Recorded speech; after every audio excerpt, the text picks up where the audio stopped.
Writing with Authors, we have a bonus episode heading your way today on 218 with the one and only Kristin Tomasello. She is another product of networking here in Tampa, and I'm excited to shed light on this Tampa entrepreneur who just published her first book, God Enlightened Me, and we're excited today because we have her exclusive interview here on Writing with Authors. Thank you, Kristin, for coming on the show. No, thank you for having me. It's such an honor to be a part of this. Thank you again. Of course, I'm excited to spread your message, give you more recognition on the great work you're doing. I now want to preview this book a little bit, then we'll bring her back on, and here it goes. Through the many struggles that I went through, I wrote this book to bring hope back into your hearts that you are not alone. This book is about taking your struggles and how to move past them. That we all have greatness inside of us, and sometimes we need someone to show us that it can be done with having very little. It is all possible, and you just have to believe that the impossible is possible. As you can tell by that preview, she's a very inspirational person, making a difference in many ways. She's a professional model, motivational speaker, three-time pageant title holder, philanthropist, and current Miss South Tampa USA 2023. We were just talking behind the scenes before the episode starts, how now she's doing Miss Universe because she wants to make a difference on a larger scale, and I love that. Her desire is to help young girls and women rise from the ashes in any situation while turning their pain into purpose. She does it all. She has a lot to offer, and we're about to learn her story. Kristin, tell us a little bit about this book. So I started the book with my dad's his journey with cancer, and he was blind. His brain hemorrhaged.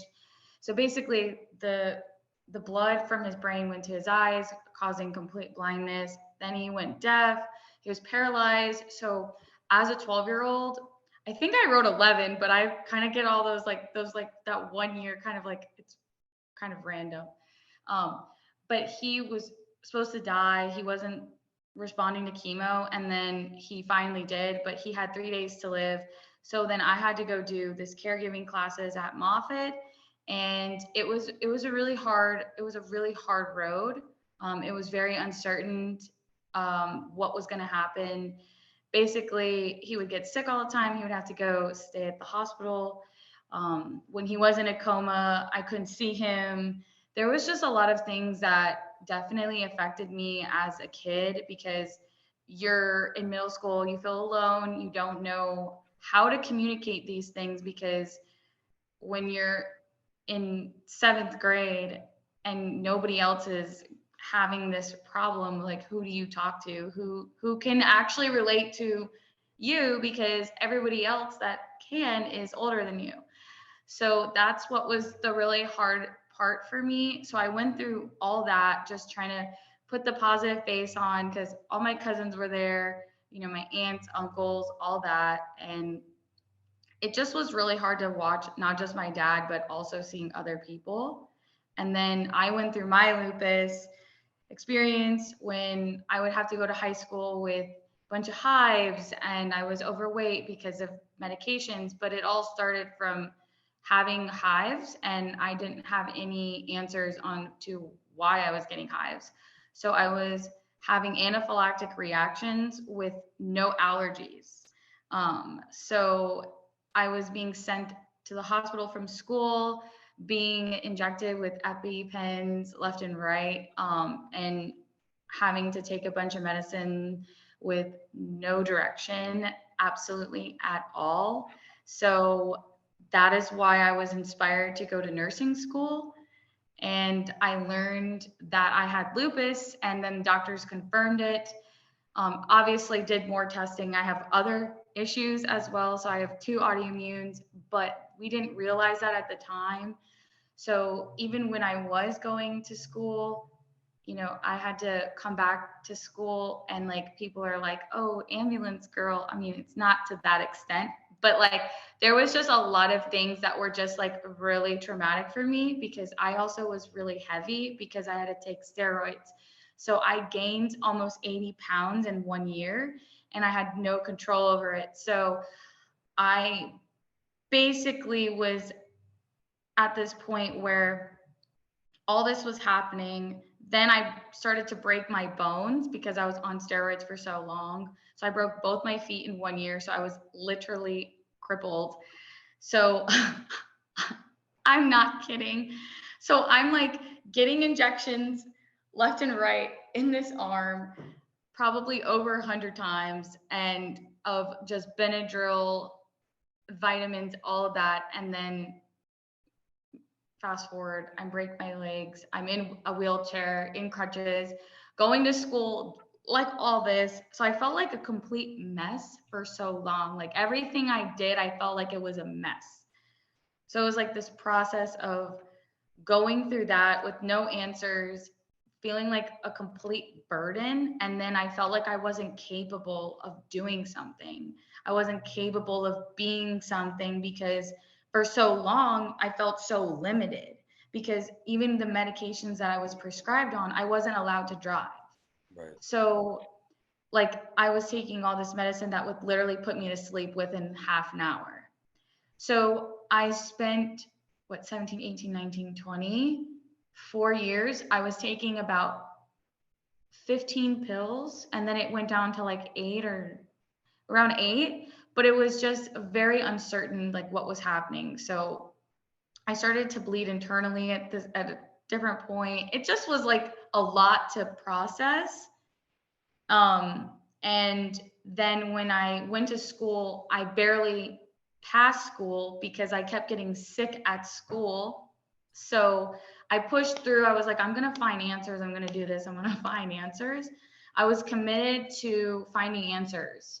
So I led myself through the process of school, of finding my disease. Like, yes, I had my team, like my girls and I studied with for the classes and stuff, and asking the professors for help with the exams.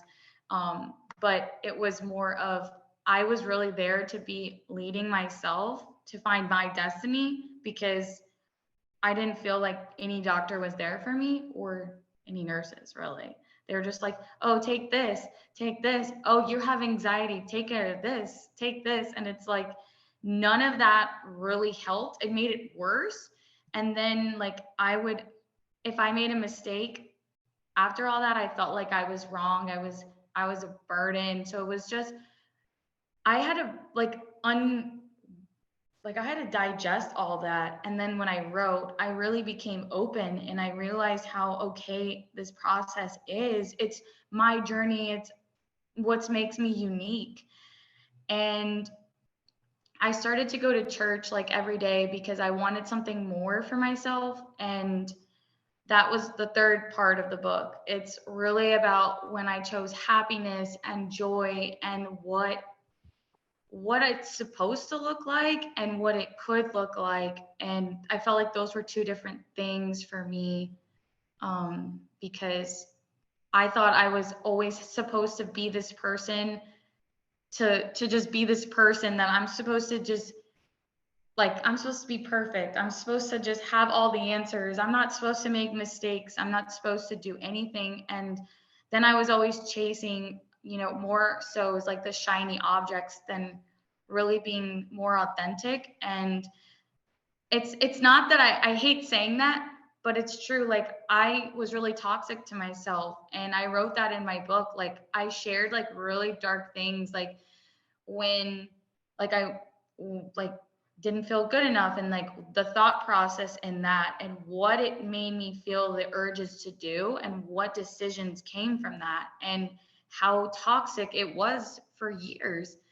And I really wanted to take people through the process of it, of the journey, the details, the moments of what these thoughts can lead you to the next moment. Because you can tell, everybody can share a story, everybody can talk and be who they are, but I really wanted to be connected with who I am and really voice from the divine that there is so much more for people if they choose to understand the process, like their process, their blessings, their things. So I wrote a whole chapter about happiness, and it was the reverse bucket list for me. And I always had goals and bucket lists. Like I was like, oh, I'm going to Italy. My family was like, why are you saying stuff like that? Like that doesn't even make sense. It's just it was always like not the thought process wasn't always right. And when it became better or more wise, I would say, or I would say enlightened, was when I chose to find happiness like from the bottom up. Like I can smile, or I can actually like look at people, I can hear people, I can talk to people. It's just like those things that you actually take for granted every day. And like when people say, oh, I can't do this, and I'm like, I don't think that's a good choice of words. It's probably because you don't want to. um, but I just really felt inspired to write something. And I love people, and I think that there's a lot of hope. But I really wanted to share the process so people can find comfort. Well, I think they will, and I'm so inspired just by you saying everything you keep saying over something else, something else. You just keep getting more inspirational throughout the show. I'm so glad I'm able to bring you on here, inspire our audience, and talk about all your work. I mean, it seems like the sky's the limit for you. You're very motivated and focused. And as I mentioned before, you're now going Miss Universe because you want to make a difference on a larger scale. I have to show you some love on what you told me before about you sponsoring a school overseas. Let's talk about that real quick. Yes. So last year, well, 2021, I spent a month overseas, and basically they were in a studio for a long time, and then we ended up sending money to them, and now they have a building. So it's so crazy to see the process of all that, and then the relationships that I've grown over there. I just have, when I left, I felt like a hole. Like there was just a hole in me. Like there's like no fresh water. Like you have to have bottled water. You have to, like, there's no central heat and air. Like they don't even know what that is. No. And like I didn't have like Wi-Fi for 2 weeks or something. My family was freaking out, which you can only imagine. Like you already know that that was a thing. So I had to message my mom every chance I get. I was like, I'm alive, I'm here, I'm fine. And you're laughing because you understand. And the Italian mother will be hounding you until she gets a response. So it might take 20 messages until you get Wi-Fi. You'll have 20 missed calls, but I'm proud of all the Yeah. work you're doing. Thank you for doing what you do. And I can't wait to see what's next from you. But as far as writing, did you always want to write a book, or was this just something that came about?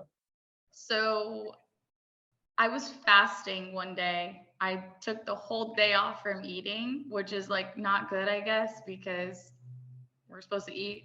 But I felt called to fast, and I was down in Coral Gables for a weekend, and then all of a sudden it was just like book, book, book. I already started writing. I already started writing like in October, but then it was October or November, and I wrote my book in less than 30 days. It What? was so crazy. I don't know how I did that, but it was such a God thing. It really was. So that's why I named it after him, because I feel like he's just a part of the process. He's a part of this. You know, I mentioned my family because they're a part of the process. So it just was so crazy. Like just from fasting, you get so enlightened. Well, your book is going to help so many people. You're just using your story to pay it forward. One of the many goals of my show is this one, to help people on their writing journey, a mental health break. We have to let people know they're not alone. And you are doing just that. Everyone out there, you are not alone. Find a resource that works for you. Her story is hitting home in a lot of levels for me. But I want to now ask you for some writing advice. You mentioned this book took only 30 days, but it probably wasn't as easy as people may think. Oh, I'm just going to write a book. What is some advice you could throw people? I I mean, I don't want to tell people to fast, but I totally recommend fasting if you really want to be in touch with yourself, and really don't hide behind the screen like when you're typing. That was like the biggest thing that I was doing, especially in the beginning. Like, I didn't really want to share a lot of the dark things that I went through, and then like the dark thoughts. But my publisher was like, you have to. This is a no-brainer. Like, I'm gonna make you do this. And I just felt like the more real I was, there's nothing to hide. And from that, I almost felt free. Like, it was very freeing. So my best advice is to really be yourself. Just be yourself. Being yourself is the easiest thing you will ever do. And don't hold back your message, I because love you it. never know who's going to continue their journey because you said something that hit home for them. That's 100% true. You never know what somebody else is going through. Some part of your story may resonate with them and help them get to that next level. It's been a great episode so far here. You're on the path to doing great things. This book is now available where? On Amazon? Amazon.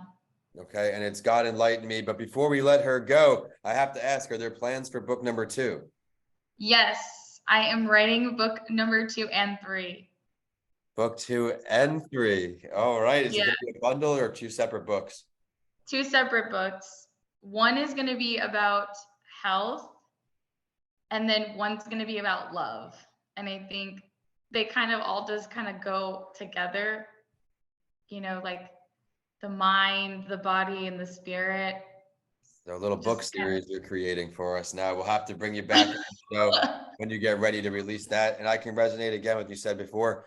The challenges in sharing our darkest moments, our hardest moments. In my first book, Behind Me, Left for Dead, that's really what that was. I dug real deep and talked about a lot of things I hadn't, everything from hallucinating in the shower, seeing blood instead of water, thinking that I was in Silence of the Lambs, just blood coming out of the showers, to little things of recovery, walking around my house, practicing walking, holding the wall, to going back to Florida, my first class, my first experience with a female after my accident. All of these things wasn't easy to talk about, but I know that, like you just said perfectly, someone may really need what you wrote to get through the day that they're on, the tough times they're in. So thank you for sharing that. Again, where can we find you now? We know your book's on Amazon, but where can we say hello to you? Come find me on Instagram or Facebook. It's just Kristin Tomasello. Okay, well, thank you for joining us, Kristin. I had a great time talking with you. Everyone, this is going to be a preview to some other episodes in my podcast series, so stay tuned. And until next week, we are signing off here in Tampa. Kristin, thank you so much. Thank you. You're the best.